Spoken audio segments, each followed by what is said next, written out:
Thank you very much. Boy, it is good to be here this evening. I tell you that for nothing. But we need to establish something right here, right off the bat. I am not David Copperfield. Yes, I know. Although, yes, but David and I do have a lot in common. For instance, David's a good-looking gentleman with dark hair, and I also have dark hair. Yeah. David, before he was a big star on stage and screen, he actually used to do cruise ship magic, and I do magic on a cruise ship. Pretty cool, huh? And lastly, before Mr. Copperfield was a big magician, he actually used to work in a shoe store. People are often telling me that I'd be better off working in a shoe store. So you see how it works? It's crazy. Yeah, but it's cool to be here tonight. I'm really happy to be here on the Pride of Aloha. Isn't she a beautiful ship? Yes, she is, and very big too, huh? Yeah, have you found your cabin yet? No, really, what deck are you on? Oh, see, you're pretty high up there. You're lucky. See, compared to me, the guest entertainers, they stick us down in the bowels of the ship. Yeah, it's true. We're way down there. Actually, I'm on Jacques Cousteau deck. Yeah, that's down there. So I look out my porthole, I see fish. So, that's bad. The other morning I woke up, I saw this. It was my cabin steward. I said, hey, knock it off, otherwise I'm going to put you in a fish net. Evidently, he misunderstood me because I came back from work that night, found him in my bed wearing nothing but fishnets. It was very disturbing, I know. It wasn't a pretty thing. But anyway,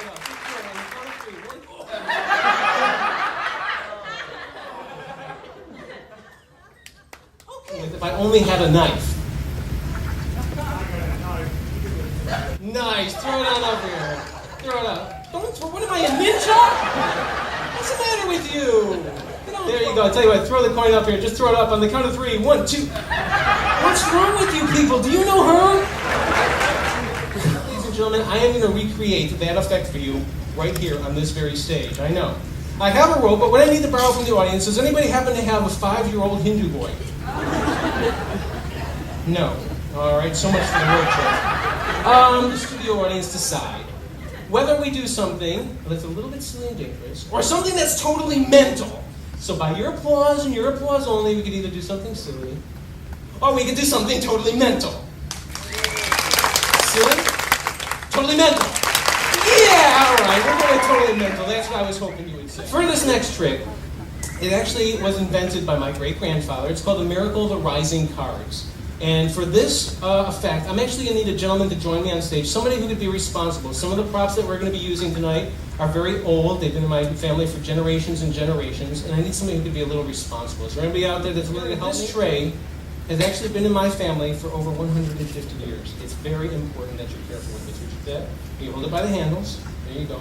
Turn and face your audience. And hold your arms right out in front of you, just like that. I want everybody to make sure that there's no strings, wires, anything attached, no magnets, trapdoors, or any other kind of Hollywood special effects for tonight. We're going to place this chalice right here on top of the tray. Now, ladies and gentlemen, what's about to happen is Terry's card is going to slowly start rising up out of the chalice, and it's going to float about 12 inches in the air above the rest of the cards. Mr. David Copperfield sincerely called this a modern-day miracle, and I'm going to show it to you right here tonight. This is going to be the highlight of your cruise, the culmination of 3 generations of magicians coming together to bring you one phenomenal trick. Just concentrate on Terry's card and watch the magic happen. Everybody just concentrate on his card. Concentrating. It should slowly start to rise. High. Terry, what are you doing? That was an